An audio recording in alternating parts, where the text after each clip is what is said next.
Bonjour tout le monde, bienvenue dans cette nouvelle vidéo, achat. Il n'y en a pas eu beaucoup, mais je vais vous présenter ça tout de suite. On est parti. Et je vais commencer par vous parler de Killing Joke, donc dans son format nomade. Urban Comics a sorti le format nomade. Avant de parler de Killing Joke en lui-même, revenons un petit peu sur ce format qui est particulier pour du comics. Donc pour la taille de ce format, on est un tout petit peu plus grand qu'un manga. Voilà. On est plutôt sur les mangas, vous savez, un peu plus gros, je sais un peu plus comment on appelle ça. Et surtout, ça se veut un peu plus proche d'un roman de poche. Là, on est à peu près vraiment sur la même taille.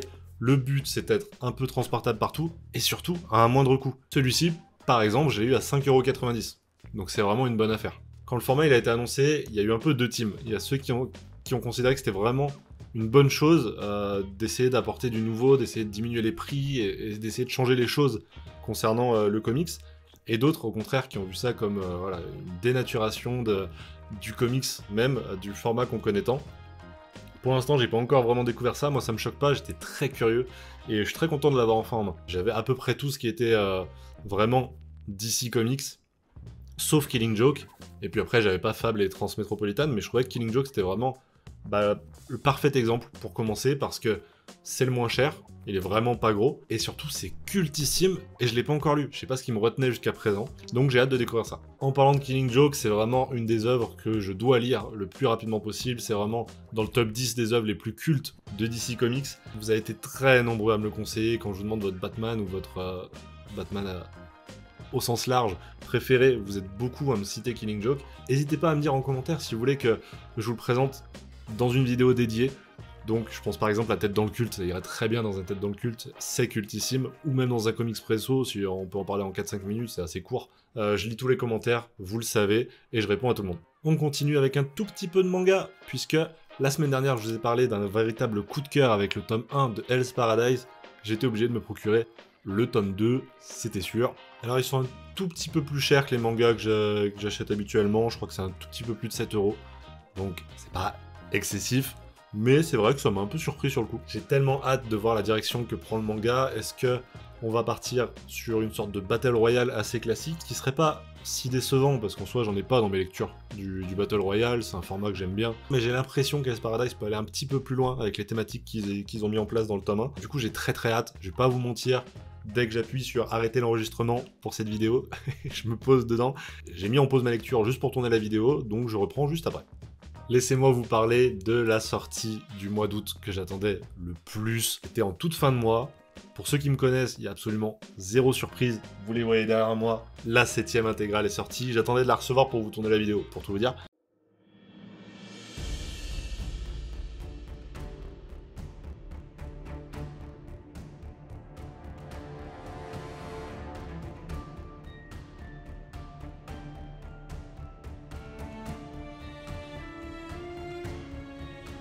Je l'ai pas encore lu. Ce qui est très rare. D'habitude, quand je vous la présente dans les achats, elle est déjà lue tellement je la lis tout de suite.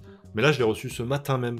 Voilà, il y a quelques heures à peine. Juste d'avoir ce bouquin en main, ça me procure un bien fou. C'est toujours ma série de comics préférée, vous le savez. Avec tout ce qui a été mis en place dans le précédent tome, j'ai vraiment hâte. Encore une fois, n'hésitez pas dans les commentaires à me dire ce que vous en avez pensé si vous l'avez déjà lu. Et surtout, dans quel format est-ce que vous voulez que je vous le présente.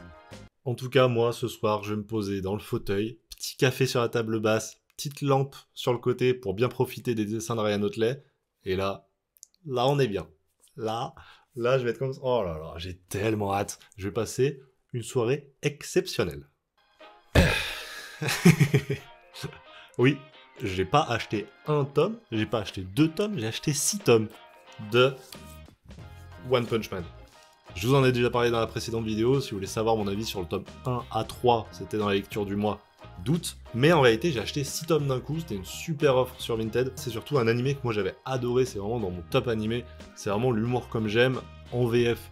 On a le droit à la voix d'Orelsan, donc je regarde en VF. Ouais, en gros tout ce que tu sais faire, c'est balancer des cailloux quoi. Franchement, tu gâches tes pouvoirs mon vieux.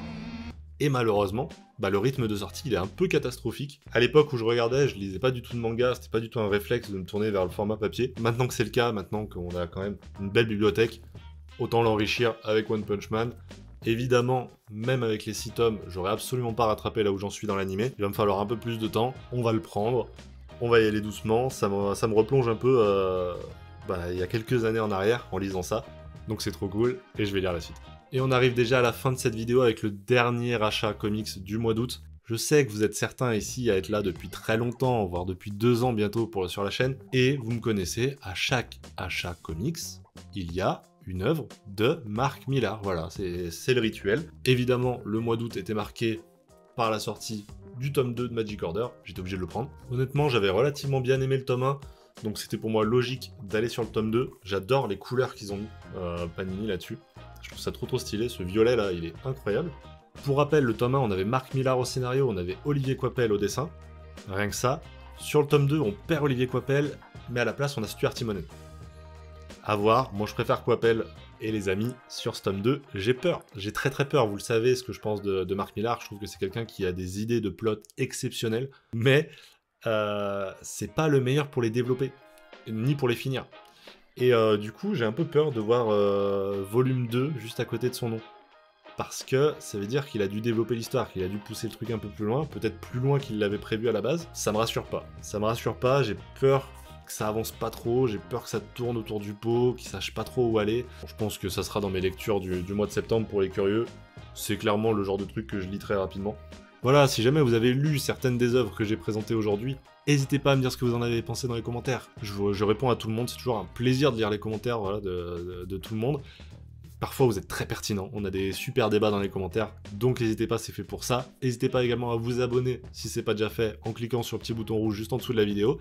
Vous avez également le pouce bleu de l'autre côté, ça fait toujours plaisir. On se retrouve la semaine prochaine les amis, je sais pas encore dans quel décor, je sais pas dans quel contexte, mais je serai là. D'ici là les amis, portez-vous bien, c'est le plus important. Ciao tout le monde!